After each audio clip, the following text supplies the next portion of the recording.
Alright guys, welcome back to another video. This is a 2017 Dodge Ram 1500. Customer states that the vehicle's thermometer gauge bounces around in the midsection and has asked me to proceed with replacing the thermostat. If you've got the 5.7 liter Ram, your thermostat is not very hard. I'll show you the location and I'll show you exactly how to do it. It's very straightforward, it's very simple. First thing with any kind of cooling and heating system, especially when it comes to your coolant, don't do this job after you've driven the vehicle and it's scorching hot. Do this job when it is nice and cold, and that way you don't get burnt, scalded, all that stuff. So first thing you need to do, I've already done it, is that you want to remove your rad cap. Okay, removing your rad cap will release pressure out of the chamber here. Therefore, when you take off your thermostat housing, which is just right there, those two bolts, one there. There's many ways that people can go about doing it. Sometimes these hoses get dry rot. I'm not changing the hose. I'm literally just changing the thermostat itself. If you got your hose is dry rot and cracking, change it. If it not, just leave it alone. But yeah, I'm doing a thermostat here. So it's going to be two bolts on the side there. And then when you do that, it's going to spew out everything that's going to be up on the section. So you're going to lose about a liter or two, maybe a tiny bit more. And then we're going to replace the thermostat. All right, so keep watching. So it is a 13 millimeter socket, and I've got it on a swivel there just to make it a little easier access. But basically don't use an impact on them. That's a great way to strip the threads on the inside. So just 13 millimeter, you want to crank it off. All right, so I'm gonna put the 13 millimeter socket on there.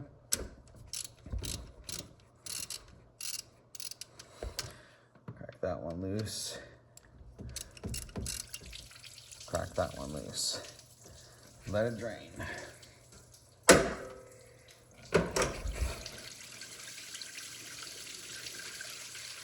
Told you it was gonna get a little messy.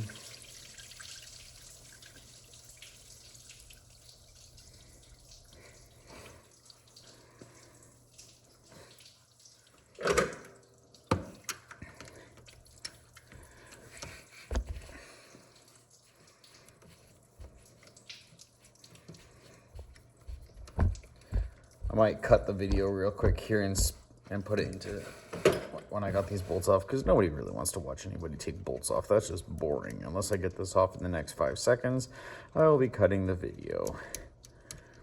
5, 4, 3, 2, 1. I got the bottom one and I got the top one too. I'll just let the camera roll so you guys can see. You can always fast forward if you like. All right, so that one's coming out right now. There is a connector on the bottom of this hose here. Just be careful when you pull it out, this housing unit, that you don't pull too hard, because then you're gonna crack the pipe on the bottom that has like a, I'm gonna call it T connector. So just remove it a little bit like that. And now you've exposed your thermostat.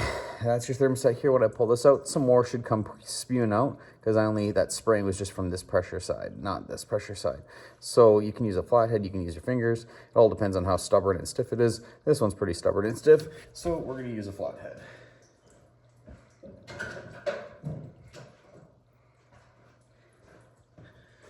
Just a little gentle. You can get this, tuck it out of your way, but you also just remember that there's a hose on there. So then you come down here, just kind of pry it. Might take a little bit of time to pry it out. Just get a good angle. There we go, popped it off. And there you go. That's the customer's old thermostat. Okay, so it was sticking on them. So we're gonna try and replace it, okay? Pay note and attention that the bleeder up here was upright, okay? Pay attention to that. Now we're gonna go and get the new one. So this is the old one, and the weep hole, it's sitting just at the top there, where my finger's right here. That's where it was sitting before, okay? Now, that's the old one. This is the new one. Now the weep hole on this guy is hidden up in there. So you wanna make sure that the weep hole is at the top, okay? So for this one here, we're gonna have to install it upright in this function, whereas before it was like this. Weep hole always should go to the top. Okay, so pull it back.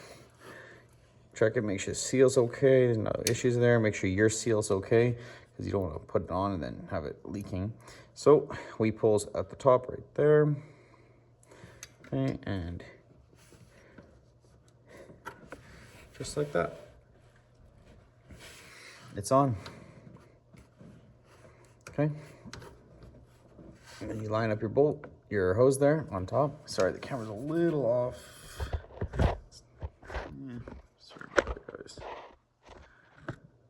Okay. All right, so the lead pulls in there at the top. Your bolts are lined up there. So the next thing you want to do is always hand thread your bolts in. Don't gun them in because then you're gonna screw your shit up. Okay, so we're just gonna mess with them, thread them in.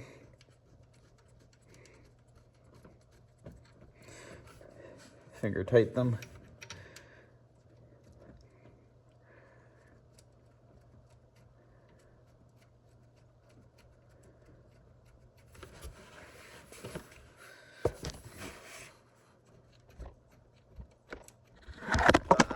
Down she goes. All right, so now I've gone ahead and I've tightened those bolts, both up top and down low. How I usually do it is I go finger tight this side, finger tight that side, snug it almost up this side, snug it up that side, tighten it a bit more, tighten a bit more. So that way they actually meet and they're compressing together instead of having one side compress all the way and then the other one sticking up, creating a poor seal, potentially having a leak. Therefore, you have to double up on your labor. So back, forth, back, forth, back, forth. Also ensures a proper seal. Next up you're going to do is, now that your thermostat is done, you're going to fill up your coolant. You can use the GM coolant. You can use anything that meets the spec that, that the vehicle requires. So up to you what you want to use. But just make sure it meets the spec of the vehicle and depending where you are, that it has a high boiling point and a low freezing point. All right, now when you're pouring this stuff in, you want to go until it reaches right to the top of the rod. If you spill, whatever, rinse down after, no big deal. But you want to keep filling this thing up all the way until you get to the top. And just remember, you're going to lose a lot of coolant in there. So,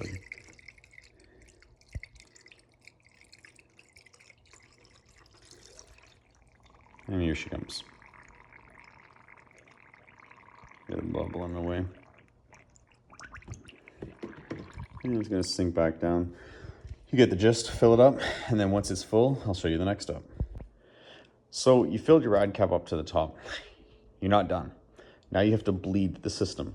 Easiest way to bleed it at home as a DIY project is to go into the vehicle, turn the fan on full blast, and turn the fan on full blast and the heat on full blast, vents facing your face. So that's the first easiest way to do it. That will force the water pump to spin around, the air cooling system to work. Engine has to be obviously running, so we're gonna turn that on. Fan on full blast, heat on full blast, blowing right in your face. It's gonna idle pretty high for the first little bit until it mellows itself out. You wanna take that temperature gauge.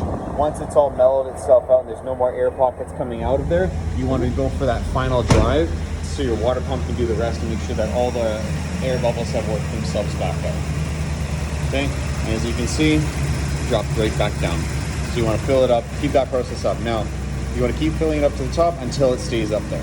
Okay, once you've done that, road test your vehicle, then come back, check your cap, check your reservoir, make sure they're both up on full, and then you're done.